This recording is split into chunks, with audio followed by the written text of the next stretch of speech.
इतिहास पढ़ रहे थे और इतिहास में अभी तक की क्लास में हमने अकबर के बारे में जाना, पिछली 2 क्लास में। आज की क्लास आपको पढ़ना है अकबर के दरबार के नवरत्न। अकबर को क्यों आवश्यकता पड़ी नवरत्नों की, पहले ये देख लीजिए। देखो भाई, अकबर एक शासक है और शासक समझदार शासक है, उसको हम मूर्ख नहीं बोल सकते, है या ना? क्यों नहीं बोल सकते? क्योंकि आपने देखा वो स्वयं लड़ने नहीं जाता था, उसने अपने से ज्यादा ताकतवर, अपने से ज्यादा बुद्धिमान लोगों को इकट्ठा किया, सब चारों तरफ वो एक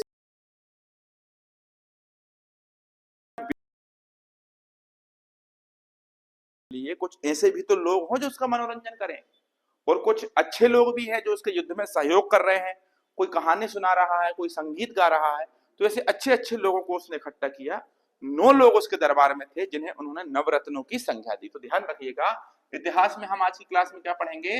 अकबर के दरबार के नवरत्न। ठीक है, चलिए शुरुआत करते हैं।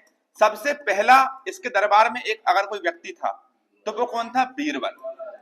कौन था? बीरबल। अकबर के दरबार में किसकी बात करेंगे हम? बीरबल।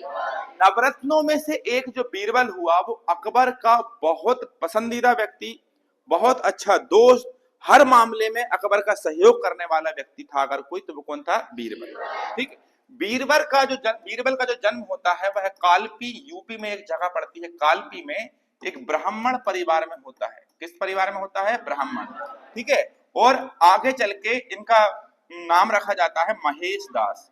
क्या नाम रखा जाता है? महेश दास। ये बीरबल जो था ये अकबर के बहुत करीब था।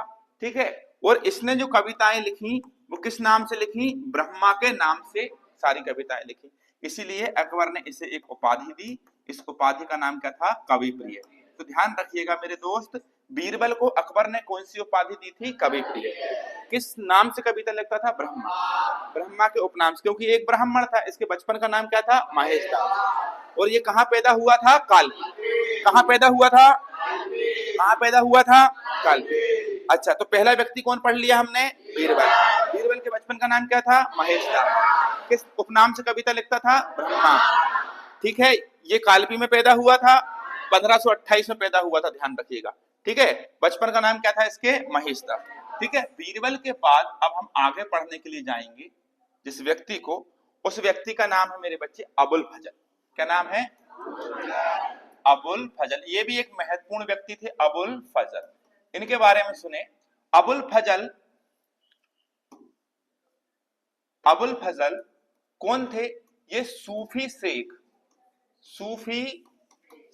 शेख मुबारक के पुत्र थे। किसके पुत्र थे? किसी एग्जाम में पूछा गया है अबुल फजल के पिता का नाम, इसलिए ध्यान रखना। ठीक है। मैं वही चीजें पढ़ाऊंगा जो आपके लिए जरूरी। सूफी शेख मुबारक के पुत्र कौन थे? अबुल फजल। और ध्यान रखिएगा, अकबर ने एक धर्म चलाया था 1583 में, दीन ए इलाही। कौन सा धर्म? दीन ए इलाही। इस धर्म के पुरोहित या पंडित कह सकते हैं, वो कौन रहे? अबुल फजल। और इन्होंने ही रचना की थी अकबरनामा। अकबरनामा और आईने अकबरी। आईने अकबरी। आईने अकबरी। ठीक है। अकबरनामा और आईने अकबरी की रचना किसने की थी? किसने किया था? अब इसके बाद एक बात ध्यान से सुनिए, इनकी डेथ कैसे होती है। जहांगीर 1602 में इनको आदेश देता है कि आप किसी विशेष काम से कहां जाओ? आगरा। और जब ये आगरा जा रहे होते हैं तो रास्ते में एक बुंदेला सरदार के द्वारा, बुंदेला सरदार के द्वारा इनकी क्या कर दी जाती है? हत्या कर दी। कब कर दी जाती है इनकी हत्या? सन 1602 में। कब कर दी जाती है इनकी हत्या? 1602 में। इन्होंने कौन सा ग्रंथ लिखा था? अकबरनामा और आईन। अब अगला व्यक्ति जिसके बारे में हम पढ़ने के लिए जाएंगे, उस व्यक्ति का नाम क्या है? तानसेन। क्या नाम है? तानसेन। ठीक है। तानसेन के बारे में पढ़ेंगे। ये लीजिए तानसेन। तानसेन, तानसेन सुनिए, तानसेन जो व्यक्ति था इसके बचपन का नाम क्या था? रामतनु पांडे। रामतनु पांडे। इसका जन्म कहाँ हुआ? ग्वालियर। कहाँ हुआ? ग्वालियर। इसकी पत्नी का नाम क्या था? हुसैनी। इसकी पत्नी का नाम हुसैनी। अच्छा, हुसैनी कौन थी? ग्वालियर के महाराजा मान सिंह तोमर। ग्वालियर के महाराजा मान सिंह तोमर। इनकी पत्नी थी जिनका नाम था मृगनयनी, मृगनयनी, जिसका जिसकी एक दासी थी जिसका नाम क्या था, हुसैनी। मृगनयनी की दासी कौन, हुसैनी। और इस दासी से विवाह किसने किया था, तानसेन। तो तानसेन ने शुरुआती जो दीक्षा ली संगीत की, वो इनके गुरु से ली जिनका नाम था हरिदास। बाद में आगे का संगीत इनने सीखा था मोहम्मद गौस से। किससे सीखा था, मोहम्मद। ठीक है। वर्तमान में मोहम्मद गौस का जो मकबरा है वो कहां पर है, ग्वालियर। कहां पर पड़ता है बेटा, ग्वालियर। और तानसेन की समाधि भी कहां है, और याद रखिएगा रानी लक्ष्मीबाई की समाधि भी कहां पर है, लक्ष्मीबाई की समाधि भी कहां पर है, ग्वालियर। किलों का रत्न जिसे कहते हैं ग्वालियर का किला, ये भी कहां पर पड़ता है, ग्वालियर। कहां पड़ता है, ग्वालियर। ठीक है। चलिए, तो इनके प्रारंभिक गुरु कौन रहे, हरिदास। कौन रहे, बचपन का नाम क्या था, इन्हें ध्रुपद गायन में, कौन से गायन में, ध्रुपद गायन शैली का इन्होंने क्या किया, विकास किया। कौन सी गायन शैली, ठीक है। एक बात और ध्यान रखें, अकबर ने इन्हें एक उपाधि दी थी, कंठाभरण, कंठाभरण वाणी विलास। कौन सी उपाधि दी थी, कंठाभरण। ठीक है। चलिए एक बार फिर से देखते हैं, अकबर के दरबार के नवरत्नों की बात करें, पहला व्यक्ति कौन था, बीरबल। कालपी में ब्राह्मण परिवार में पैदा हुआ, महेश दास इसके बचपन का नाम था। किस उपनाम से कविता लिखता था, ब्रह्मा। अकबर ने उपाधि कौन सी दी थी, और ध्यान रखिएगा अकबर के बहुत नजदीक था कौन, बीरबल। बीरबल की मृत्यु होती है यूसुफ जई कबीलों के विद्रोह के कारण, वो लोग इसको मार देते हैं, मैंने कल भी आपको बताया था। और जब बीरबल की मृत्यु होती है तो अकबर को बीरबल की मौत से बहुत ज्यादा आघात पहुंचता है, और अकबर बहुत लंबे समय तक अपनी सेना को बीरबल की खोज के लिए भेजता है बार बार, लेकिन उसका बीरबल की लाश इसे नहीं मिलती। तो बहुत ज्यादा रोता है, खाना पीना अकबर छोड़ देता है, क्योंकि अकबर के बहुत करीबी लोगों में से, सबसे करीबी लोगों में से कौन था, बीरबल। क्योंकि यह चतुराई में बहुत आगे था और बहुत शानदार तरह से ये किसी भी उलझन को सुलझाने का प्रयास करता था। एक बार की बात है कि अकबर के दरबार में चोरी हुई थी, कई कहानियां हैं, उनमें से कहानियां है कि अकबर के दरबार में चोरी हुई। तो अकबर के दरबार में चोरी हुई तो अकबर उस चोर को पकड़ नहीं पा रहा था कि चोर कौन है। तो फिर अकबर ने बीरबल को बोला, बीरबल अब आप इस मुद्दे को संभालिए। तो बीरबल ने क्या किया, उसके दरबार के जो जो कुख्यात चोर थे उन सभी चोरों को क्या किया, अपने दरबार में बुलवाया सैनिकों से पकड़वा कर। तो वो पूरे जब सिपाही आए तो सिपाही के साथ में जितने भी चोर थे वो खड़े हुए थे। तो बीरबल ने कहा कि तुम में से चोरी किसने की है बता दो। तो सबने बोला कि भैया मैंने चोरी नहीं की। अच्छा आपको भी पता है कि हर चोर यही बोलता है भाई कि मैंने चोरी नहीं की, है ना। तो बीरबल ने क्या किया, बीरबल ने इतनी बड़ी बड़ी लकड़ी सभी चोरों को दी। तो अकबर भरे दरबार में पूछ रहे हैं बीरबल से कि भाई ये लकड़ियां क्यों दे रहे हो तुम। तो बीरबल ने कहा कि एक पूरी रात ये लकड़ी इनके साथ रहेगी, अगले दिन ये लकड़ी सब मुझे लाकर जमा करेंगे। तो जैसे ही ये सब मेरे हाथ में लकड़ी रखेंगे तो ये जादुई लकड़ियां हैं, जो चोर होगा उसकी लकड़ी अपने आप 1 सेंटीमीटर बड़ी हो जाएगी मेरे हाथ में आते से। तो अब जो चोर था वो बड़ा परेशान कि साला अब ये लकड़ी तो मेरे हाथ में आ गई, अब ये कल अपने आप बड़ी हो जाएगी, मैं क्या करूं, मैं क्या करूं। तो वो चोर क्या करता है, उस लकड़ी को 1 सेंटीमीटर पहले क्या कर देता है, काट देता है कि जैसे ये जाए तो 1 सेंटीमीटर बड़ी भी होगी तो बराबर होगी सबके, जबकि ऐसा कुछ था नहीं। इस प्रकार से वो तो बुद्धिमानी में बहुत ज्यादा था। एक बार और अकबर के पेट में बहुत ज्यादा गैस बन रही है, और गैस बनने के साथ साथ अकबर को रात भर नींद नहीं आ रही है, बहुत नींद ही नहीं आ रही है अकबर को। तो अकबर बहुत परेशान, देखते देखते 3-4 दिन हो गए। अकबर ने बीरबल को बोला, वैद्य को दिखाया तो वैद्य भी ठीक नहीं कर पाया, बीरबल को बुलाया, बीरबल से बोला बीरबल तुम बताओ क्या दिक्कत है। तो बीरबल ने कहा महाराज कुछ नहीं है, मैं आपको बता रहा हूं कि एक पेड़ है अपने बगीचे में, आप जाओ और वो जो पेड़ है उसके नीचे कुछ खास जड़ी बूटी है जड़ में, तो उस पेड़ की जड़ी बूटी को जो निकाल कर पिएगा उसे सारी बीमारियां दूर हो जाएंगी और उसको नींद भी प्रॉपर आएगी। तो अकबर ने सैनिकों को आदेश दिया कि तुम जाके, नहीं नहीं नहीं नहीं सैनिक नहीं, जिसकी तबीयत खराब है वही उस जड़ को निकालेगा। अकबर गया, अकबर ने खुद ने खूब मेहनत करी, पेड़ को पूरा काटा, खुद ने काटा, फिर जड़ खोदी और फिर जड़ निकाल के जब उसने पिया तो पीने से तो कुछ नहीं होता। अकबर ने खाना खाया और तुरंत उसे नींद आ गई। अगले दिन अकबर बोले कि यार बड़ी अच्छी नींद आई यार, जड़ी बूटी से नींद नहीं आई, मेहनत की थी, आप बहुत ज्यादा थक गए थे तो शरीर को आराम चाहिए था तो आपको नींद आ गई, क्योंकि आप दिन भर आराम करते रहते हो बैठ के, कहा कि नींद आएगी। तो ये सब कहानियां हैं, सत्य घटना कितनी है उसमें से हम नहीं कह सकते, लेकिन इस प्रकार से हम समझ सकते हैं कि बीरबल चतुराई में बहुत ज्यादा आगे था। अबुल फजल इनके करीबी थे, सूफी शेख मुबारक के पुत्र थे, दीने इलाही धर्म के पुरोहित थे। अकबरनामा और आईने अकबरी नाम के ग्रंथ इन्होंने लिखे थे। आगरा जाते समय बुंदेला सरदारों ने इनकी क्या कर दी थी? हत्या। अब आगे हम पढ़ेंगे किसके बारे में? तानसेन के बारे में। तानसेन के बचपन का नाम क्या था? रामतनु पांडे। ग्वालियर में पैदा हुए, ग्वालियर में ही इनका क्या है? मकबरा, ठीक, सॉरी समाधि है, हिंदू थे ना ये, समाधि है, ठीक है। इनका जन्म, इनका विवाह हुसैनी से हुआ। हरिदास इनके गुरु थे, मोहम्मद गोस इनके आगे चल के गुरु बने।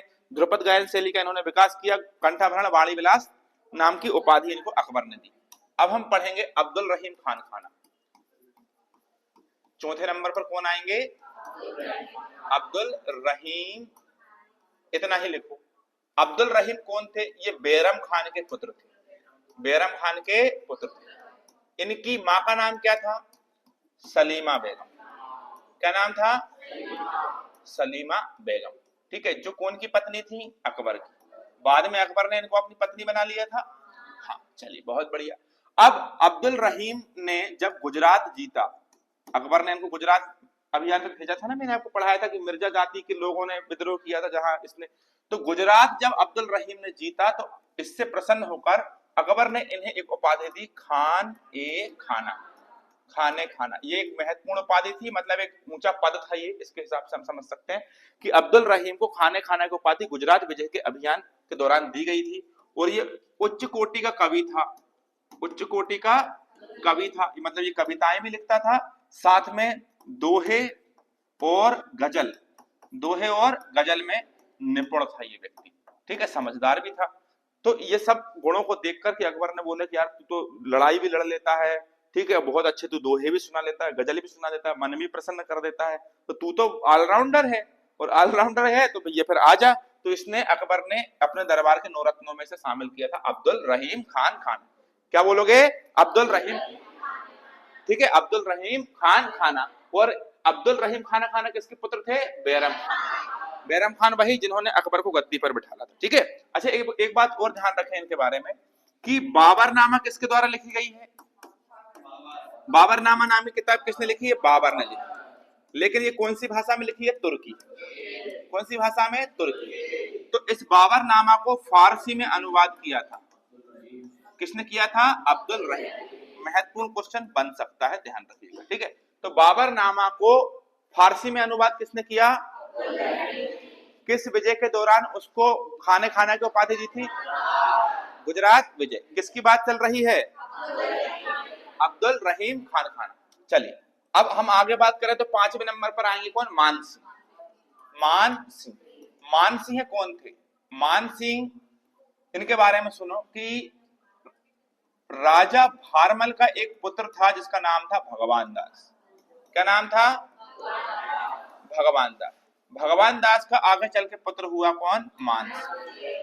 कौन पुत्र हुआ? मान सिंह। और मान सिंह जो थे ये अकबर के दरबार में 7000 के मनसब के पद पर थे। कितने के पद पर थे? 7। कौन से पद पर थे? 7000 के मनसब के पद पर। और ये बहुत ऊंचे पद पर थे और अकबर के बहुत करीब थे, और साम्राज्य विस्तार में इन्होंने बहुत भूमिका निभाई थी। किसके विस्तार में? साम्राज्य विस्तार में इन्होंने बहुत भूमिका निभाई थी, ठीक है। 1611 में इनकी डेथ हुई थी। कब हुई थी इनकी डेथ? 1600। ये सब याद करने की आवश्यकता नहीं है आपको, क्योंकि अकबर इतना ज्यादा पढ़ लिया है यार अपन ने। अब मुझे ऐसा लगता है कभी कभी जरूरत से ज्यादा ही मैं पढ़ा रहा हूँ आपको, ठीक है। तो साम्राज्य विस्तार में इन्होंने महत्वपूर्ण भूमिका निभाई थी, मान सिंह। अब मान सिंह के बाद याद रखिएगा अगले आते हैं टोडरमल। कौन आते हैं? टोडरमल। टोडरमल के बारे में सुनेंगे। टोडरमल अकबर के दरबार में वित्त मंत्री के पद पर थे। कौन से मंत्री पद पे? वित्त मंत्री के पद पर थे। अच्छा, और इन्होंने, ध्यान रखिएगा, भूमि सुधार में महत्वपूर्ण भूमिका निभाई थी। किस सुधार में? भूमि सुधार में महत्वपूर्ण भूमिका निभाई थी। भूमि सुधार में महत्वपूर्ण भूमिका निभाई थी। और जिस समय ये भूमि सुधार कर रहे थे उस समय ये अकबर के दरबार में किस पद पर थे? कि ये उस समय अकबर के दरबार में दीवाने अशरफ के पद पर थे। किस पद पर थे? दीवाने अशरफ। ठीक है, तो इसको बड़े महत्वपूर्ण तरीके से याद रखना कि भूमि सुधार में दीवाने अशरफ के पद पर कौन व्यक्ति ने महत्वपूर्ण भूमिका निभाई थी? टोडर, IFP है। और अकबर के दरबार का वित्त मंत्री कौन था? कौन था भैया? ठीक है, चल अब आगे ये कितने नंबर के हो गए अपने? 5। ठीक है, 6। अच्छा, टोडरमल 6 हो गए, 6 हो गए। चलो तो फिर अगले स्लाइड पे चलते हैं ना। 7। टोडरमल के बाद एक बात आप ध्यान रखो, अगले आएंगे कौन? फैजी। कौन आएंगे? फैजी। फैजी, फैजी कौन थे भाई? फैजी के बारे में सुनेंगे। फैजी अकबर के दरबार में तैनात थे। ठीक है, अकबर के ही दरबार में थे। ये अबुल फजल के बड़े भाई थे। किसके बड़े भाई थे? अबुल फजल के बड़े भाई थे। और अबुल फजल ने एक किताब लिखी थी, आपको ध्यान होगा, अकबरनामा।